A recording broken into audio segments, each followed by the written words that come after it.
Welcome to Chapter 12 on the influence of groups. Humans and many other animals tend to live in groups, which can be defined as a collection of individuals who have relations to one another that make them interdependent to some significant degree. That is, we tend to benefit from our relationships with other people. In some cases, the mere presence of other people can improve our performance. This phenomenon is known as social facilitation.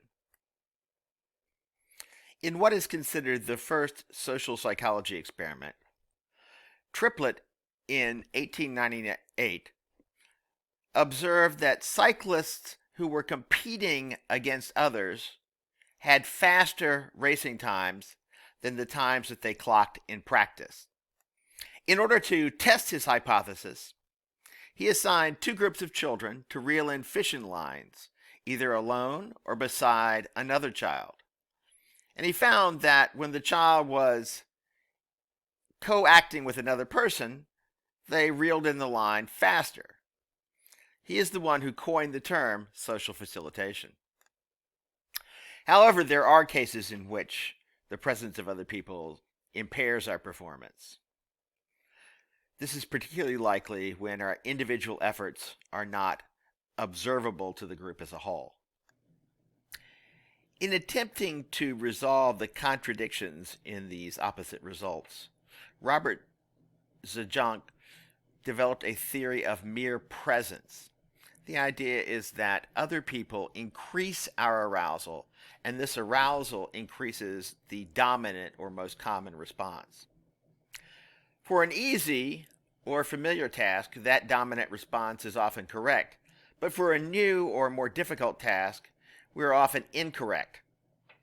So the model predicts that in the presence of other people, we will do better on well-learned tasks and worse on difficult or new tasks. He even tested his theory with roach races. Yes, you heard that correctly. Races involving roaches. What he found was that in a simple straight-ahead race, roaches who were in the presence of their colleagues ran faster. But if they had to navigate a more complex maze, they tended to go slower in the presence of spectators. You can see the results here. This is probably one of the most interesting and different studies I've ever seen. Another explanation involves evaluation apprehension.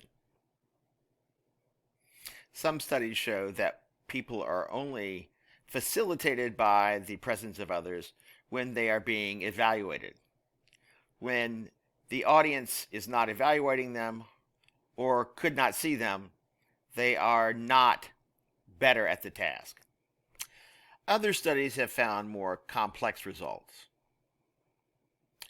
In one example, people were asked to change their shoes, either alone or in the presence of another person who wasn't watching them, or in the presence of someone who was watching them. The results are somewhat surprising. The mere presence of the audience improved performance, but having an attentive audience improved it even more. For a novel task, that is, changing into lab shoes, socks, and a lab coat, the presence of an audience impaired performance, and an attentive audience impaired it even more. This is consistent with Zajonc's idea. Sometimes people perform worse in groups. This is called social loafing. In this picture, are we sure that everybody's pushing as hard as they can? There's an old saying that many heads are better than one. But is this always true? Not necessarily. Groupthink is a condition in which members of very cohesive groups with a strong leader who does not tolerate dissent tend to push towards consensus to do what the leader wants with disastrous consequences. For example, the Kennedy administration's invasion of Cuba's Bay of Pigs without providing air cover. No one told the president that this was a bad idea. The Johnson administration continued to increase deployments to Vietnam, despite the fact that this was not improving the outcome. And the U.S. Naval High Command did not provide extra precautions at Pearl Harbor, despite warnings that the Japanese were about to attack. These are only some of the most famous examples. There are innumerable examples of this phenomenon, what one might call the emperor has no clothes phenomenon.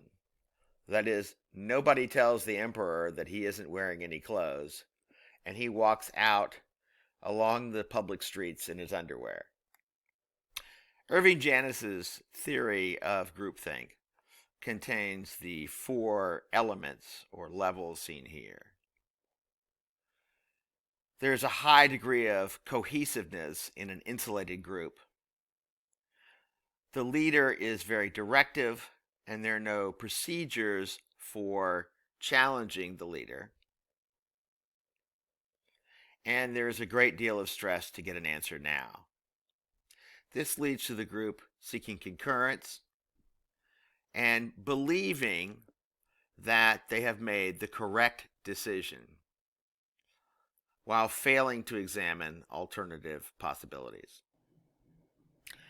Another phenomenon in which group decisions may not be better than individual ones is termed group polarization, which is the tendency for group decisions to be more extreme than those made by the individual members.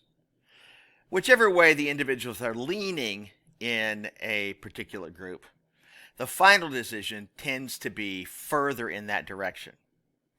There are a couple of possible explanations for this. One is called the persuasive arguments account. People are more confident in their opinion when they hear other people making arguments in the same direction. The other account is the social comparison interpretation. All of us would like to be the best in the group. And so, in a group that's leaning in one direction, being better means to move further than any of your other group members. This is how groups develop more and more extreme opinions over time. We move now to group leaders. Who is it that becomes a leader? One possible determinant is expertise and skills, but this, as we shall see, is not the only factor. Those who can benefit the group in some way are also much more likely to become its leader.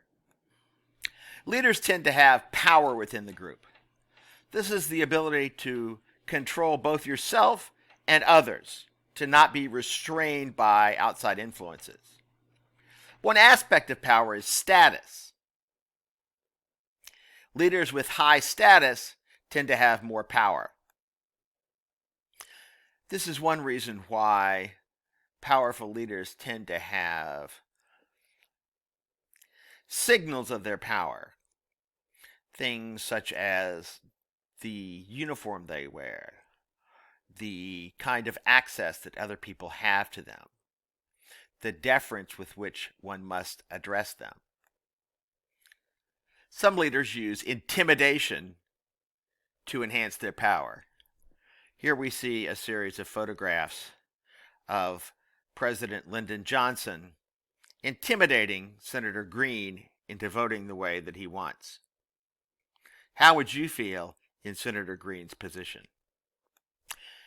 Two other elements of power that are important are authority and dominance.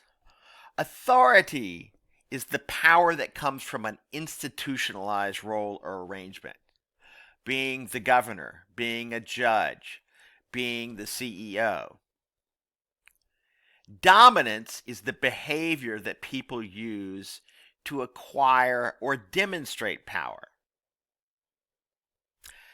Power can have deleterious effects on people's moral behavior.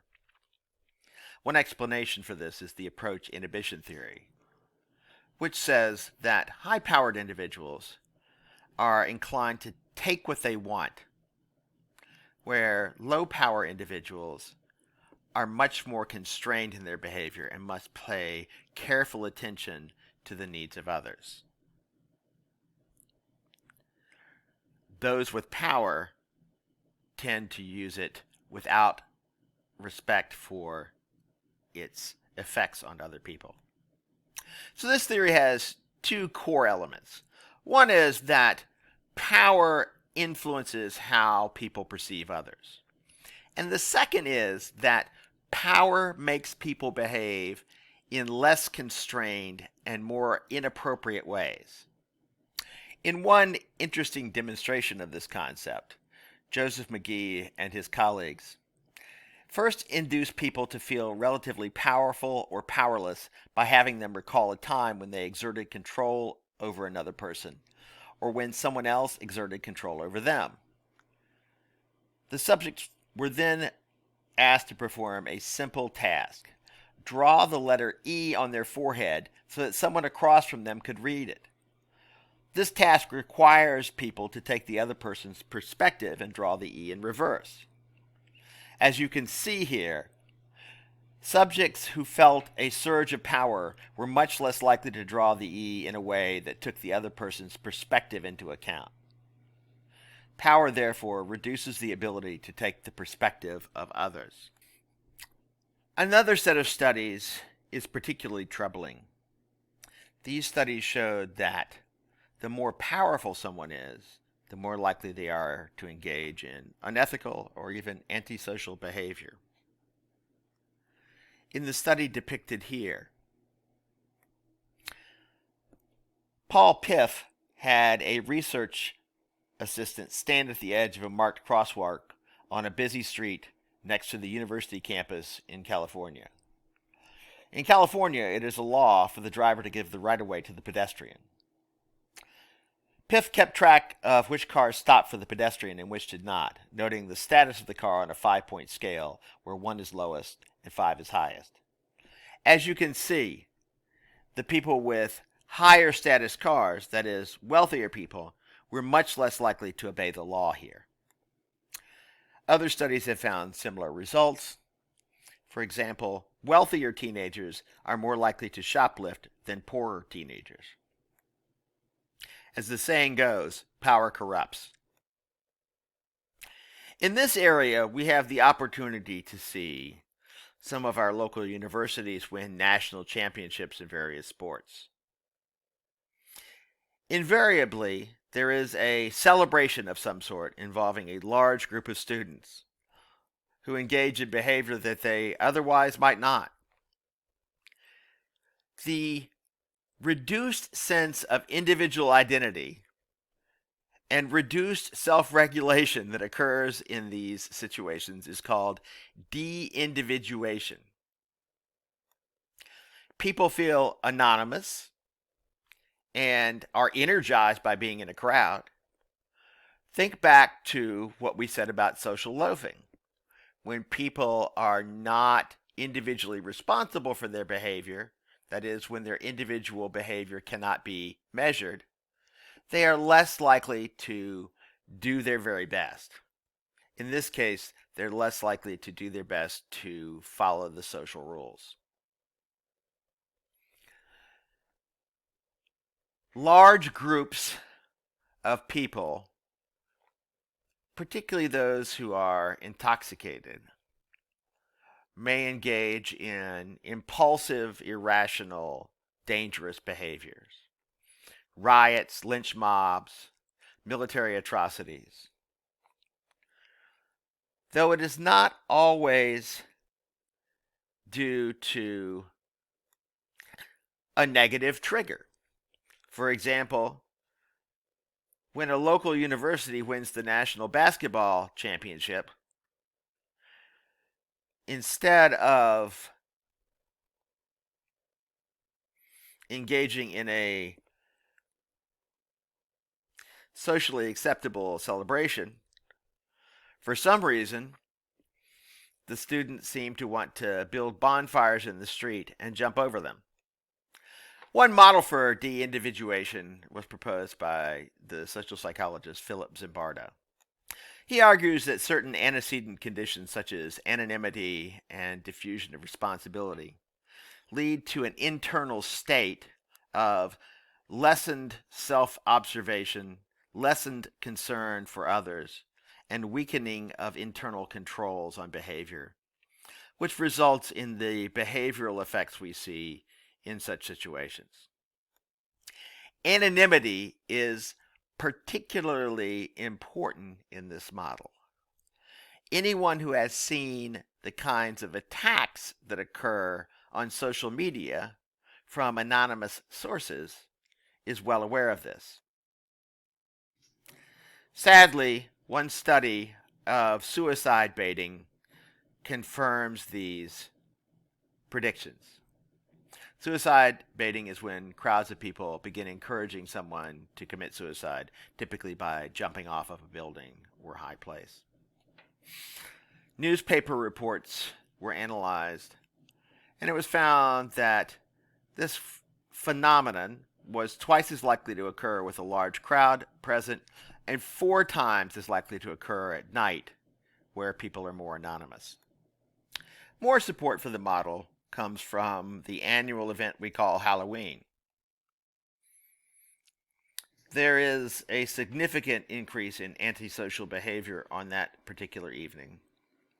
And it's plausible that people's disguises may disinhibit them and lead to this kind of behavior. In one fascinating study, experimenters placed bowls of candy at 27 homes. Children who arrived at these homes were either alone or were in groups, and the adult who answered the door told each person to take one piece of candy. The adult then left. Children who were by themselves only took extra candy 21% of the time, but those in a group took extra candy 57% of the time, suggesting the group effect on de-individuation. The opposite of de-individuation is, not surprisingly, named individuation. This is the enhanced sense of individual identity and responsibility that comes from focusing on ourselves. This can be enhanced by the spotlight effect, which is our tendency to think that other people are paying more attention to us than they actually are. The spotlight effect is particularly prevalent among adolescents who are more concerned than people at other ages about their appearance. If you think about it, other people are also so concerned about their appearance that they're not looking at you, they're looking at themselves. And so all of the effort that we put into making ourselves presentable at that age perhaps is not the best use of our time. I hope you've enjoyed this lecture, and I look forward to seeing you next time.